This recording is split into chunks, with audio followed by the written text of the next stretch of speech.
Now here's Grace rolling up the tarps. This is the 3.5 ounce geotextile woven. It's permeable. When we took up some of that white tarp, there was still some Bermuda grass alive. It looks like we've got it all, but we're going to be safe nonetheless. And we're going to put something down, probably the craft paper like we've been putting down all along. I don't see any green here. Doesn't mean they can't jump back to life from the roots. This is the craft paper. This is the end of the craft paper. You'll see it right here. This is underneath everything over in the new garden, and we haven't had any problems in the new garden with Bermuda grass creeping back through. But on the other side, where I just put it down on top of the Bermuda grass, although we have a foot down over there, on the other side, the Bermuda grass crept in, not from the bottom, but from the sides. So this is very encouraging. So yeah, this is very encouraging. The other thing I learned too is, even though you take up the geotextile weed fabric, leave a border so it discourages creeping Bermuda grass. All right, so it's our goal to expand this garden. It's getting bigger and bigger, but we keep on getting more free mulch and free compost. So the more we get, the more we'll expand. The whole area is 50 by 100. So far we've covered about, I'd say about 60 feet of it. Here we go, expanding the garden. We've been doing the garden, it's been about, I think it's about 12 feet by 30 feet every time. We just removed the log borders from the other side, put them over here. We're going to expand the garden over here. And that's what we're working on now. This is so cheap, this paper is like 200 feet for 15 bucks. It's a lot easier than putting cardboard down. We like it. Yep, here we go, expanding the garden.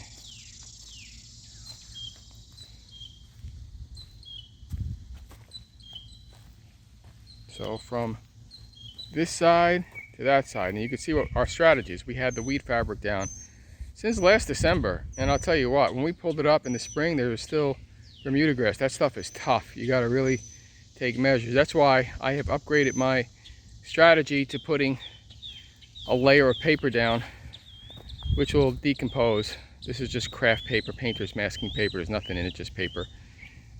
This will decompose into the ground. And we also made some, you can't see them here, but we don't have a broadfork, but we did use our pitchfork, and we made some drainage because we're in North Carolina now, and North Carolina for some reason has, some reason it's got heavy clay soil. Where we came from in New York, it had sandy soil. So this is what we're going to do, and that's you want to roll that down a little, and this is what we do. Yeah. First step, pays to put this stuff down.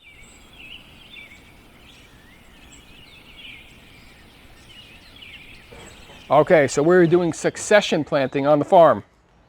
And we just cleared this box out. It had garlic in it, and the garlic is now drying in the wind underneath our deck back there. And we're going to be planting this box with grape tomatoes, cherry tomatoes, and a different form of a cherry tomato, which is like a sun gold. It's called honeycomb. And there's all specialty. I'm going to grow these up here on a string, because these are indeterminate tomatoes. And what we do is you clear off all the bottom leaves. Tomatoes will plant, will grow, and we even take off the tomatoes. We don't want anything interfering with the energy going to the plant right now. So, but they get buried as deep as you can put them. And this is what I put in the hole. I put Epsom salt, a little lime, and Hollytone. Now, if I had a Spoma tomato tone, that would be preferred, but the Hollytone will do. So I put maybe about a tablespoon Epsom salt in the hole. Solanaceous family loves Epsom salt, peppers, and tomatoes. A little bit of Hollytone, which is chicken manure and litter, and a little bit of lime, just to sweeten the soil, bring some calcium to it. And I'll be fertilizing a little more along the way too. That's pretty much how I do it. Just that. There's going to be 4 of these. They're going to be trellised up on strings.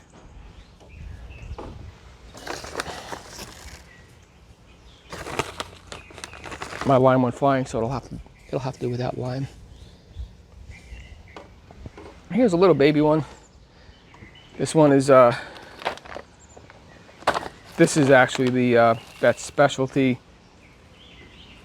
like a sun gold honeycomb sweet yellow cherry tomato. These are great. So we just started them from seed not too long ago, and that's it pretty much. And then we water it in, and we're good. And in the front here, well, I don't know what we're going to put in the front here. It might be herbs, might be peppers. We have some leftover peppers, but we might put something else exciting, like a maybe cucumbers trailing out of here.